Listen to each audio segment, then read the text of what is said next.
네, 사건의 이면을 들여다보고 깊이 있게 파헤쳐보는 시간입니다. 추적 20분. 오늘은 특별히 세 분을 모셨습니다. 먼저 박지훈 변호사님은 자가격리 중이라서 전화 연결돼 있습니다. 안녕하세요. 네, 안녕하세요. 박지훈입니다. 괜찮으신 거죠? 네네, 괜찮습니다. 언제 풀리세요, 자가격리? 이제 곧 목요일 날 12시에 이제 다 됐군요. 답답하진 네네. 않으세요?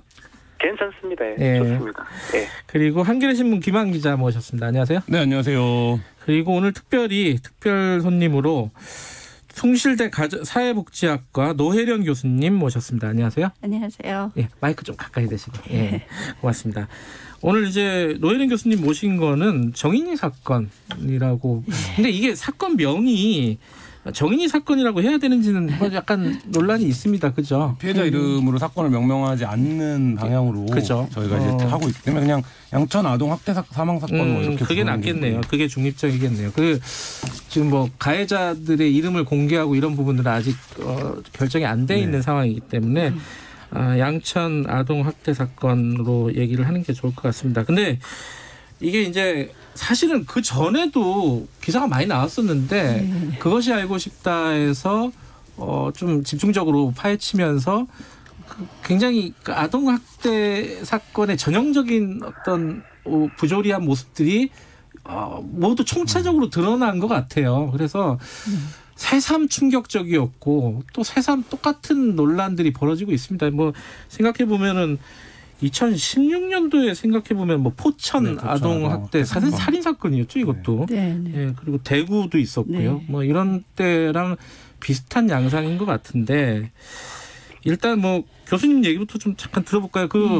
어떤 생각이 드셨습니까? 이런 사건 접하시고 나서 이쪽에 전문으로 지금 연구하시고 정책 얘기하시고 하시는 분인데. 네, 참 안타깝죠. 네, 이런 일이 이렇게 반복해서 일어나고 있다는 것이. 특히 이제 입양 아동이 이렇게 사망을 하는 지경에 이르렀다는 건 사실 입양만 안 됐어도 거꾸로 생각하면 아이도 죽을 일이 없고 사실은 그 가정도 그렇게 악마 같은 존재가 될 이유가 없는 거죠. 예방할 수 있는 길이 분명히 있었을 텐데 하는 안타까운 마음이 있습니다. 오늘 그 부분에 대해서 좀 세부적으로 얘기를 나눠볼 생각이고요. 박 변호사님. 네. 박 변호사님은 어떤 이런 강력 사건들 많이 다뤄봤는데 이런 어린이 관련된 사건은 참 보기에도 끔찍하고 굉장히 충격이 크죠, 변호사님 입장에서도. 계속 얘기를 해야 되겠지만 이 상황에서 많이 놓쳐버린 부분들이 많은 것 같아요. 특히 경찰들이 했던 부분, 또 아동 전문기관에서 했던 부분. 분명히 이런 사고를 우리 사회가 막을 수 있었는데 못 막았던 부분이 가장 안타깝고 지금 일어난 사건은 사건이지만 그런 부분에 대해서 좀 문제점들을 계속 저는 보이고요. 그걸 좀 바꿔야 되겠다 이번 차에 그런 생각이 좀 많이 듭니다. 예, 말씀하신 대로 교수님 입양 문제를 얘기하셨고 지금 변호사님은 이제 경찰 문제. 그러니까 이게 입양부터 시작해갖고 학대가 벌어지고 그 학대가 신고됐는데 신고가 제대로 해결이 되지 않고 결국은 비극적인 어떤 결과가 나오는 이 과정 전반적으로 한번 좀 얘기를 나눠봐야 될 것 같아요. 김한 기자께서는 SNS에 굉장히 분노의 글을 쓰시기도 했는데 이게 좀 남다르신 것 같아요. 저는 이런 류의 기사를 취재해본 적도 있긴 하지만 이제 사건으로 보도가 되면 기사를 잘 못 읽는 편인데. 그래요? 예. 근데 어제 이제 방송을 해야 되니까 기사들을 찾아 읽어봤는데 너무 화가 나는 게 말씀하신 대로 아동학대 사건에서 굉장히 전형적으로 보여진 어떤 모습들이 있습니다. 그러니까 신고를 했는데 신고가 묵살된다든지 그다음에 신고를 했는데 이전 신고 내용을 확인하지 않고 새로운 사건으로 취급한다든지 이런 형태 등이 반복적으로 해서 결국엔 주변에 어떤 사람들이 조력을 하려고 했지만 결과적으로 구원을 받지 못하는 뭐 이런 형태가 되는데 이 사건 전형적으로 좀 그런 모습을 띠고 있고 특히 이제 2016년이었나요? 그러니까 신고 의무자 제도가 도입이 됐습니다. 그래서 직업에 따라서 이제 아동학대가 의심되면 반드시 신고를 해야 되는 사람들이 있는데 이 사건의 경우에는 그 신고 의무자가 3번 중에 2번을 신고를 한 거거든요. 그러면 사실 이게 정상적으로 행정체계가 작동이 되는 과정이라고 한다면 이 신고 의무자는 어쨌든 아동학대 유부를 판단하는데 나름 전문성을 가지고 있는 사람들이잖아요. 그러니까 그리고 이제 3번째 신고한 사람 같은 경우에는 의사인데 근데도 이제 이게 제대로 그러니까 분리 조치가 이루어지지 않았다. 이런 측면들은 이게 이제 아동학대가 결과적으로 보면 이제 생애 전체 안전망이 작동을 해야 구해질 수 있는 문제인데 우리 사회가 늘 이런 문제가 발생하면 떠들썩하게 선정적으로 뭐 사건을 소비하지만 결과적으로 제도적으로 몇 년 전과 그 전과 전혀 달라진 게 없었다. 이런 게 너무 화가 나는 것 같습니다. 요 얘기를 본격적으로 하기 전에 그 김한 기자가 이 사건 모르시는 분들도 있을 거예요. 좀 바쁘신 분들 라디오에서 처음 들으시는 분도 있을 거고 간단하게 개요부터 좀 약간 말씀해 주시죠. 이 사건은 지난해 11월에 이 양부모가 구속되면서 알려졌습니다. 그래서 생후 16개월 된 입양된 아이가 외력에 의한 복부 손상으로 이제 사망한 사건이었는데요. 제가 이제 잠깐 말씀드렸지만 이제 사망하기 전까지 3차례 신고가 있었습니다. 애초에 이제 5월달에 어린이집 교사에 의해서 신고가 있었고. 그다음에 그 이후에 차량에서 한 3시간가량 방치되는 걸 보고 지인들이 애를 차에다 놔두면 어떡하냐라고 해서 신고가 됐었고 또 마지막에는 어린이집 교사가 체중이 감소하는 걸 이상하게 생각해서 병원에 보냈더니 소아과 의사가 학대에 의한 영양실조로 보인다는 소견을 갖고 경찰에 또 신고를 했던. 근데 이 3번의 신고를 모두 양천서가 각기 다른 이제 주체들한테 배정을 하면서 이제 경찰의 조력이 이루어지지 않았던 상황이고요. 이제 이 양부모가 구속되면서 당시 수사를 진행했던 경찰 12명에 대한 징계가 이루어졌습니다. 그래서 그중에 5명은 징계 이후에 회부가 됐고 7명은 경징계를 받았던 그런 사건입니다. 이게 지금 두 개가 좀 나눠집니다. 일단 입양에 대한 얘기가 하나가 있고 큰 틀에서 보면 또 하나가 이제 학대와 그 학대를 방지하기 위한 어떤 여러 가지 어떤 제도적인 장치들 그 두 개로 좀 나눠지는데 얘기가 입양부터 잠깐 얘기를 해보죠. 이게 자칫 잘못하면은 아까 교수님께서도 입양이 안 됐으면 살았을 거 아니냐 정인이가 뭐 이런 말씀하셨잖아요. 자칫 잘못하면 입양 이거 안 좋은 거 아니냐 이런 생각으로 돌아갈 수도 있을 것 같고 이거 어떻게 조금 제도적으로라든가 어떤 보완책이 마련돼야 될 것 같습니까? 입양이 꼭 필요한 아이들은 입양을 가야 되고 또 입양 가서 또 잘 성장하는 아이들이 많죠.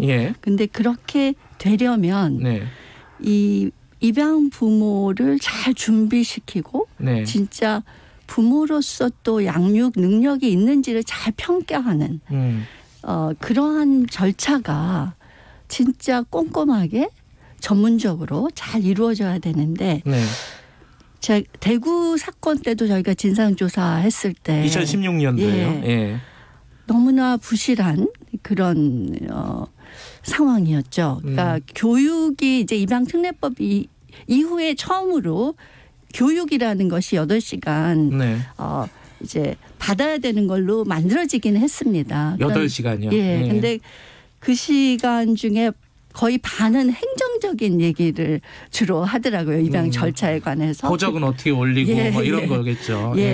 그리고 요즘 그래서 최근에 좀 많이 보완이 되기는 했지만 아직도 전반적으로 입양은 참 행복한 것이고 뭐 좋은 것이고 이런 내용이 더 많은 비중을 차지하죠. 입양을 했을 때 어떤 어려움이 있을 수 있고 입양을 아동을 키운다는 게 자신이 낳은 아이를 키우는 것과 어떻게 다르고 그 어떤 어려움들을 어떻게 대처해 나가야 되는지 이런 부분이 훨씬 더 많은 비중을 차지하면서 이루어져야 되고 그걸 토대로 또 개별적인 상담과 그런 조사가 되게 신중하게 이루어져야 되는데 그런 부분이 외국하고 비교할 때 너무너무 부족하죠. 우리가 외국에 비해서 허술합니까? 그럼요. 제가 미국 입양기관에서 일을 했지만 그러세요?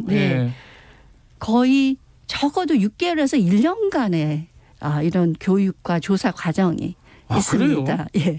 그리고 스웨덴의 경우에는 이 부모 교육만 3시간짜리를 7번을 해요. 그리고 그걸 토대로 또 가정조사, 또 상담, 입양 동기, 제가 입양길에 일했을 때도 개별적으로 입양 동기와 또 자라온 환경, 훈육은 어떻게 할 것인지 등등, 또 둘이 같이 또 상담을 하고, 또 여러 한 5 커플이 같이 모여서 입양 후 겪을 수 있는 어려움들을 역할극으로 해보기도 하고, 그때 엄마 뱃속에서 내가 낳지? 이러면 어떻게 대답할 것이냐, 이런 실제로 그런 것들을 하고, 또 이제 여러 기관에서 하는 그런 교육들을 계속 받으면서 아이를 기다리죠. 예. 근데 이제 입양을 이렇게 사실 이제 네. 추적이라든가 심사라든가 교육이라든가 여러 가지가 필요하다는 건 알겠는데, 우리 사회에서는 약간 인식이 입양하는 것 자체가 굉장히 숭고한 일인데, 거기에 대놓고 네가 입양을 할 수 있니 없니 이걸 따지는 거는 조금 입양을 막는 거 아니냐, 그런 인식이 좀 많지 않아요, 우리한테는? 입양이라는 제도가 한국 사회에서 이제 사회문화적으로 2가지 효과를 발생하는데요. 하나는 지금 말씀하신 측면, 그러니까 입양이라고 하는 행위가 굉장히 이제 선의에 의해서 굉장히 이제 희생을 하는 이런 행위로 인식이 되고, 또 한 가지는 이거 이제 이 방송에서도 얘기를 했던 것 같은데, 한국 사회는 독특하게 이제 친권자의 권리가 굉장히 강한 사회입니다. 그러니까 입양을 한 이후에 국가나 입양을 보낸 기관에서 그 가정의 일에 개입하는 거를 굉장히 좀 불경하게 생각을 해요. 그러니까 입양을 했으면 그거에 맞는, 말하자면 관찰이라든지 관리 시스템이 별도로 존재해야 되는데, 일단 입양을 보내놓으면 그 권리는 모두 입양을 받은 부모에게 귀속되는 이런 상황이기 때문에, 사실 이제 입양을 보내고 나서 한국 사회의 정서상 우리가 6개월 1년 관찰하겠다 이렇게 하면 누가 이제 아무도 이제 좋아하지 않을 거라는 거죠. 그러니까 실제 정서적으로. 근데 이제 그런 부분들에 대한 좀 우리 사회의 특성에 맞는 제도적 보완이 좀 필요한 게 아닌가라는 생각도 듭니다. 어떻게 바꿔야 됩니까, 교수님? 이거는? 그러니까 사실은 저는 대구 입양 사건도 그렇고 이번 사건도 그렇고 진짜 끔찍한 일이 일어났지만 그 부모도 한편으로는 피해자라고 생각을 해요. 그분들이 제대로 좀 교육을 받고, 또 입양을 한다는 게 얼마나 어려운 일인지, 또 특히 대구 사건은 이미 입양을 많이 한 경우인데 연장아동을 입양한 거거든요. 그건 또 다르거든요. 그러니까 그러한 준비와 진짜 신중하게 입양이 나한테 맞는 일인가, 내가 너무 쉽게 생각하는 건 아닌가, 이런 것들을 고려하고 다시 한번 생각해 보게 하고, 이러면은 입양을 안 하면 입양을 이런 사건이 일어나지도 않겠죠. 그래서 그 부분은 사실 제가 입양 교육을 지금 연장아동 입양 예비 입양 부모 교육을 진행하고 있는, 연장아동이요? 예, 그러니까 연장아동이라는 게 만 1세 이상 아동을 입양하려고 하는 부모님들을 교육을 하는데, 이분들이 대단히 많이 변해요. 왜냐하면 이분들은 진짜 좋은 마음을 갖고 시작을 했지만 그 동기가 사실은 아동 중심이 아닐 수 있어요. 그건 너무 그냥 당연한 일인데, 이 교육을 통해서 바뀌거든요. 그러면서 아동 중심으로 생각하고 입양을 한다는 게 무엇인지를 알겠습니다. 생각을 하게 되는 거죠. 그러니까 이게 입양 하나만 봐도 굉장히 이제 우리가 굉장히 심각하게 고민해야 될 부분들이 있고, 어떤 식으로 말씀하신 대로 교육이나 이런 부분들, 심사나 이런 부분들을 어떻게 좀 보완해 나갈 것인가, 이것만으로도 굉장히 큰 일인데, 사실 여기 이번 사건에서는, 양천 아동학대 사건에서는 입양 문제를 넘어서서 사후적인 문제가 또 더 큰 문제로 드러났잖아요. 변호사님, 박 변호사님. 네네. 경찰의 신고 문제, 이거는 예전부터 있었잖아요. 근데 이번에는 신고는 원활하게 이루어졌어요. 그죠? 신고는 그렇죠. 제때 이루어진 것 같은데, 그 신고 처리가 문제였단 말이에요. 이거는 왜 이렇게 발생했다고 보세요? 이게 3차례 정도 신고가 됐어요. 그리고 좀 신고 의무를 규정하고 있는 신고 의무자들이 잘 신고를 했던 것 같아요. 특히 3번째 신고는 좀 눈여겨봐야 되는데, 이 소아과 의사가 이 어린이집의 얘기를 듣고 진료를 해보니까 영양실조가 있다라고 하면서 학대가 의심된다라고 했으면, 사실은 이거는 전문가의 의견이기 때문에 상당히 경청해야 되고 조사를 해야 되는데, 이전에도 그렇지만 계속적으로 지금 얘기한 것처럼 입양한 사람이 과연 학대를 했을까, 이런 어떤 편견이나 어떤 예단을 갖고 조사를 했던 걸로 보입니다. 기본적으로 그러한 신고를 받았으면 아무런 편견 없이 수사나 조사를 좀 시작을 해야 되는데 그런 조사를 하지 않고 하다 보니까 또 예단을 갖다 보니까 이런 어떤 안타까운 또 충격적인 사건을 막지를 못했던 게 아닌가 생각이 됩니다. 그런데 이 수사 과정에서 이게 3번 다 출동을 했잖아요. 네. 그럼 뭐가 부족했던 거예요, 도대체? 그러니까 이게 굉장히 복합적인데 제가 이제 현장은 이렇습니다. 경찰차를 타고 출동을 해요. 신고가 들어왔던가 이제 학대 현장에 그러면 경찰이 가장 먼저 하는 일은 부모한테 물어보는 거죠. 무슨 일이 있었습니까? 그렇겠죠. 부모 아무 일도 없었다고 보통 하죠. 그리고 이제 아이가 있죠. 근데 아이가 보면 뭐 대부분의 어른들이 보면 이제 느낌적으로 촉이 오지만 또 이제 부모 아무 일도 없었다고 하는데 그 아이도 괜찮다라고 하면 사실 그 현장에서 경찰이 바로 뭔가를 개입하는 게 굉장히 어려운 거. 이건 이 사건뿐만 아니라 우리가 과거에 생각해 보면 뭐 가정폭력 문제도 그러했고 뭐 여러 가지 사례들이 있었는데 그래서 이제 그 부분에서 정확하게 경찰한테 학대 신고가 들어오면 어떤 방식으로 움직여야 된다라는 매뉴얼이 있어야 돼요. 그래서 현장에 가서 학대가 의심되는 정황이 조금이라도 있으면 그 진술에 대한 판단이 아니라 그 매뉴얼에 의해서 판단할 수 있는 권한이 주어져야 되는데 그거는 이제 뭐 많은 여성단체들이 얘기하는 이제 조치로서의 분리죠. 일단 분리를 해놓고 관찰을 해보는 뭐 이런 게 필요한데 아동학대의 범죄의 경우에는 아동들은 절대 현장에서 자기의 유일한 보호자가 어쨌든 자기를 학대했던 부모이기 때문에 경찰에게 진실을 말하기가 어렵거든요. 근데 이제 그런 과정들에서 놓고 본다면 이 양천서가 3번이나 이제 건져낼 수 있는 상황이 있었는데 좀 안일하게 판단을 했던 게 아닌가라는 생각이 들고 근데 일선의 어려움은 이런 것들도 있다고 해요. 그러니까 예를 들면 분리 조치를 한 이후에 어쨌든 온 가정에 복귀를 시켜야 되는데 그러면 경찰 입장에서는 이 아동을 분리를 한 이후에 행정적으로 잘 연계가 돼야 되잖아요. 이 시스템들이. 근데 이제 이런 부분들이 경찰 입장에서는 이렇게 원소스로 지원이 되지 않는다라는 그러니까 아동을 거예요. 보호하는 시설이라든가 그렇죠. 이런 부분들. 그러니까 이제 그런 것들이 다 처리를 해야 되는데 이제 그러고 자기네가 어쨌든 이 아이가 그럼 원가정으로 복귀하는 경우가 많을 텐데 뭐 어차피 이제 복귀를 할 텐데 뭐 이런 이제 생각들을 한다고 하는데 사실 뭐 여러 가지가 겹쳐 있겠지만 굉장히 안타까운 일입니다. 교수님 이게 사실 아동학대 문제가 어제 오늘 문제도 아니고 그렇죠. 이 비극적인 사건들이 계속 반복되고 제도적인 보완책들이 계속 나왔잖아요. 그래서 지금 신고도 원활하게 이루어졌고 경찰에도 그런 전담 인력이 있는 거고. 근데 어디서 구멍이 생겼다고 보시는 거예요? 이번 사건에서는? 여기서도 사실은 전문성의 문제라고 생각합니다. 이게 정담 경찰이 아동학대에 대한 좀 특수한 지식과 이 경험이 있어야 되는데 일단 여기 이 아이들을 이 중산층이 신고를 당한다. 그게 흔치 않은 일이에요. 별로 노출이 안 되기 일단은, 때문에. 그리고 사실은 어린이집 에게는 그 가정은 고객이죠. 그러니까 고객을 신고한다는 거는 대단히 많은 고민이 필요한 거거든요. 그렇죠. 그 사진들도 많이 모아놨더라고요.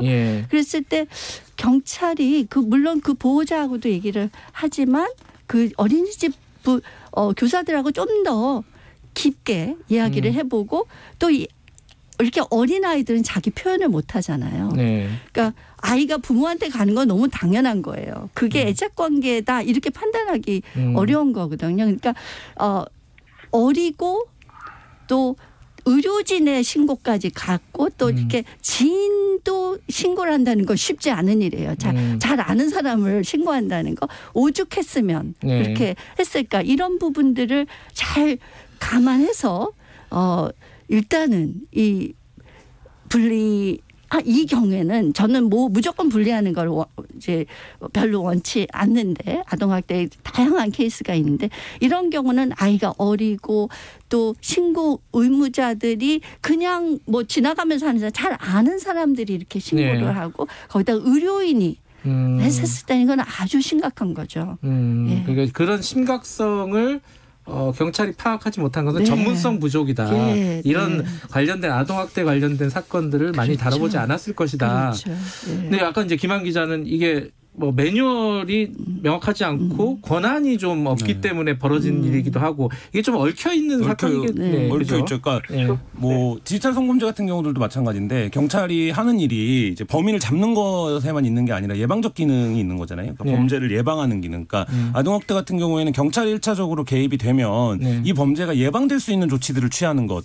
그러니까 예를 들면 이런 아동학대가 지속적 문제지 이례적으로 뭐 어떻게 한 번에 죽음에 이르게 한다든 이런 경우는 많지 않다라는 점을 감안하면 좀 그런 쪽으로 권한이 주어져야 될 것 같습니다. 알겠습니다. 그 교수님이 조금 전에 이제 요번에 그 양부모들 있잖아요. 가해자들도 크게 보면은 피해자일 수 있다. 교육을 제대로 받지 못하고 입양에 대한 어떤 심각성, 중요성 같은 것들을 인식하지 못하는. 근데 그것 때문에 이제 청취자분들이 왜 이 사람들한테 가해자들한테 피해자라고 했냐. 그렇죠. 예, 그런 말씀들을 많이 하세요. 이거 한 말씀 하고 넘어가야 될 것 같은데요. 제가 말씀드리고 싶은 거는 입양 부모님들이 사실은 이런 일이 있으면 아주 힘들어 하시죠. 입양 부모들 다 나쁜 사람 뭐 이렇게 보는 인식이 뭐 우려들 많이 하시는데 사실은 입양 진짜 이런 행동을 한 거 너무너무 나쁜 행동이지만 당연하죠. 입양을 좀 더 신중히 했으면 이런 일이 일어나지 않아도 됐었다라는 거죠. 그런 취지에서 말씀하신 그렇죠. 거다. 변호사님. 네네. 근데 이게 지금 이제 그 기소가 돼 있잖아요. 그렇죠. 아동학대 치사로 돼 있잖아요, 지금. 네. 이거 살인죄로 가야 되는 거 아니냐. 어떻게 보세요? 법리적으로 보면? 있다고 봅니다. 지금 아동학대치사하고 살인죄 구별 기준은 학대를 했는데 결과론적으로 사망을 했느냐 아니면 처음부터 죽일 의도가 있었느냐 부분인데 지금 CCTV상으로 봤을 때는 전날에 많이 아파하는 모습들이 보이거든요. 그 어린이집 교사들은 그걸 충분히 인지를 하고 있고요. 부모들도 인지를 하고 있음에도 불구하고 또 부모 같은 경우는 이 아이를 보호해야 될, 특히 병원에 데려가야 될 의무 같은 게 있어요. 아이가 뭐 그런 의사표시를 하기 어렵기 때문에 그런 어떤 의무를 방기하고 그 의무 방기가 충분히 죽음을 인식할 수 있고 그것을 죽어도 상관없다라는 어떤 용인 과정을 거쳤다면 미필적 고의가 인정될 수가 있습니다. 그렇기 때문에 새롭게 좀 재감정을 한다 그러면 지금 학대치사에서 살인죄로 공상 변경도 좀 가능하지 않을까 생각이 듭니다. 그게 형량이 다르죠? 일단은 형량은 사실은 학대치사가 5년에서 무기징역인데요.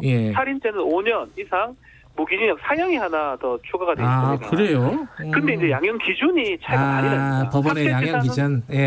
학대치사 같은 경우 4년에서 7년이 기본인데 살인죄 같으면 10년에서 16년이 기본입니다. 그러니까 양형에서 상당히 차이 나기 때문에 살인죄를 적용하면 더 큰 처벌을 받을 게 예상됩니다. 지금 이제 사실은 뭐 청취자분도 그렇고 저희들도 그렇고 이런 얘기를 하면 약간 공허한 느낌이 있습니다. 이런 얘기, 이런 사건이 있을 때마다 반복되는 얘기라서. 자, 지금 가장 필요하고 중요한 게 무엇인지, 어떤 걸 바꿔야 되는 게 핵심이 무엇인지 이게 중요할 것 같아요. 김한 기자는 어떻게 생각하십니까? 뭐 이런 사건이 나올 때마다 언론이 솔루션으로 제시하는 거지만 잘 안 되는데요. 예산과 인력이죠. 그러니까 지금 전문성 얘기도 하셨지만 예산과 인력. 그러니까 정부가 뭐 그런 방향성을 이번에도 얘기는 하는 것 같은데 결국에는 아동 1차적으로 구원할 수 있는 전문성을 가지고 있는 인력들이 현장에 있어야 되고 아동을 구제한 이후에 이 아동은 어쨌든 아동 계속 자라나가는 생애 과정이기 때문에 그것들을 담당할 수 있는 이제 예산이 있어야 되는 거고 뭐 이런 부분인데 그러니까 이게 늘 안 되죠. 도돌이표처럼. 근데 이제 그 사실 아까 2016년도에 의무자 신고제도가 도입돼서 그나마 이번에 신고는 있었던 거잖아요. 그렇죠. 예전에는 신고도 꺼리는 경우가 많았는데 그거 하나는 예전에 2016년에 바뀌었는데 이번에는 인력과 예산. 이게 좀 약간 큰 얘기긴 하지만은 대통령도 말을 했으니까 좀 움직여야겠죠. 교수님은 어떤 부분이 가장 중요하다고 보세요? 뭐 아까도 계속 반복해서 말씀드리지만 전문성. 근데 이거는 종사자에 대한 어떤 철저한 교육과 슈퍼비전 이런 계속 지도 감독 이런 것들이 이루어져야 되고 입양기관의 경우 지금 우리나라 입양 거의 민간기관에 맡겨져 있습니다. 그렇죠. 이게 공적 체계로 들어와야지 입양이라는 이 사업이 어떤 민간기관의 이익과 연결되는 부분이 있기 때문에 가능하면 많은 아이를 입양시키는 방향으로 가게 되고 또 이 관리 점검도 이렇게 철저하게 지기가 힘들죠. 또 어떤 책임 문제 등 진짜 아동 최선의 이익을 만을 생각하면서 실천할 수 있는 그런 상태가 되려면 공공에서 이러한 입양 사업을 맡는 것이 대단히 중요하다. 유럽에서는 거의 다 뭐 거의 모든 국가가 전 과정을 공공에서 맡아서 해요. 미국에서는 민간에서 하지만 그 뭐랄까 감시 체계나 이게 네. 어떤 그 교육 필수적인 교육 과정들 이런 것들이 아주 엄격하게 잘 돼 있습니다. 그 중요한 말씀 해주셨네요. 이게 사실은 뭐 말씀하신 인력과 예산 이런 문제들 때문에 쉽게 손을 대지 못하고 그리고 또 이해관계가 얽혀 있잖아요. 입양기관들에. 그 이윤하고 연결될 수 있는 민간기관에 전적으로 맡기는 게 아니라 공적인 어떤 개입이 필요하다. 요거는 좀 적절하게 이번에 고민을 조금 더 했으면 좋겠네요. 그죠? 변호사님은 어떤 생각이 드셨습니까? 저는 뭐 이 부분을 꼭 지적하고 싶어요. 네. 지금 좀 전에 언급을 했었는데 경찰이 이게 자기 피해자가 지금 없잖아요. 피해자가 말을 할 수 없거든요. 그렇죠. 그런 상황이면 전문가들이 이제 얘기를 했을 때 피해자로 접근을 하고 해야 됩니다. 그 사람들을 전적으로 좀 신뢰를 하고 이 가해자라는 어떤 부모라든지 이런 것들을 좀 전제하고 해야 되는데 좀 반대로 저번에 했던 게 가장 안타깝거든요. 네. 그 옆으로 겉으로 모양을 봤을 때는 저분들이 저럴 이유가 없다 이렇게 다 그렇죠. 그렇게 접근해버리면 사건을 해결할 수가 없기 때문에 그런 어떤 시스템이 좀 필요하지 않을까. 매트릭스라든지 그런 게 좀 생각이 좀 듭니다. 지금 아까 김한 기자가 얘기한 3번의 신고 중에 중간에 이제 그 의무자가 신고한 게 아니라 지인이 신고했다는 차량의 아동을 방치. 이게 되게 사소한 문제인 것 같은데 이때 경찰이 적극적으로 수사를 했으면은 진짜 많이 달라지지 않았을까라는 생각이 드네요. 그게 범죄가 방임죄가 되는 거거든요. 그러니까요. 아동학대죄가 되는 건데. 이 케이스가 이렇게 신고가 계속 이루어졌는데 그게 연결이 안 됐다는 게 참 안타깝네요. 자, 오늘 얘기가 공허한 얘기가 안 되도록 다들 좀 움직여야 될 것 같습니다. 오늘 3분 말씀 감사합니다. 감사합니다. 네, 1월 5일 화요일 김경래 최강시사 오늘은 여기까지 하겠습니다. 저는 내일 아침 7시 20분에 다시 돌아옵니다.